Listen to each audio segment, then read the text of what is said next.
তাদের নিরাপত্তা বিধান করা আমাদের দায়িত্ব, আমাদের কর্তব্য। আমাদের দায়িত্ব পালন করার জন্য আমরা 100% চেষ্টা করব এবং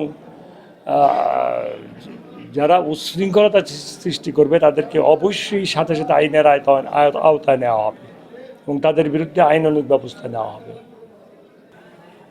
আমার মনে চায় কুমিল্লা জেলাকে এমন একটা জেলায় রূপান্তরিত করা যে মানুষ এই জেলাতে আসলেই আশ্চর্য হয়ে যাবে যে কুমিল্লা জেলা এত উন্নত। এরকম একটা অবস্থা সৃষ্টি করতে মনটাই চায়, আল্লাহ যদি তো। দেখেন, মুরাদনগরে কিন্তু 1986 সালে আমি এমপি হওয়ার আগে 2টা রাস্তার বেশি কোনো রাস্তা ছিল না। এখন কিন্তু সারা মুরাদনগরে গাড়ি নিয়ে যাওয়া যায়। এটা কিন্তু আল্লাহ পাক আমাকে দিয়ে করাইছে।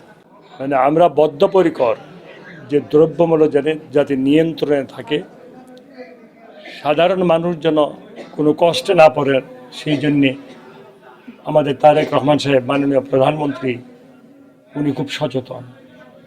আমার বিশ্বাস দ্রব্যমূল্য নিয়ন্ত্রণের বাইরে যাবে না আল্লাহর রহমতে।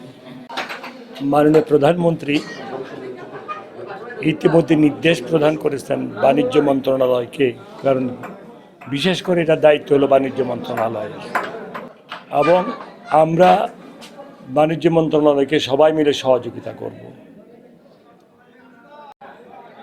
আল্লাহ পাক যে আমাদেরকে দায়িত্ব দিয়েছেন, আমাদের মাননীয় প্রধানমন্ত্রীর নেতৃত্বে আমরা এই ব্যাপারে কাজ করে যাব, যাতে করে আমাদের দেশের মানুষ সকল সুযোগ সুবিধা ভোগ করতে পারে এবং তারা যেন আল্লাহর রহমতে এটা বলে যে অতীতের চেয়ে বর্তমানে আমরা অনেক ভালো সুযোগ সুবিধা পাচ্ছি।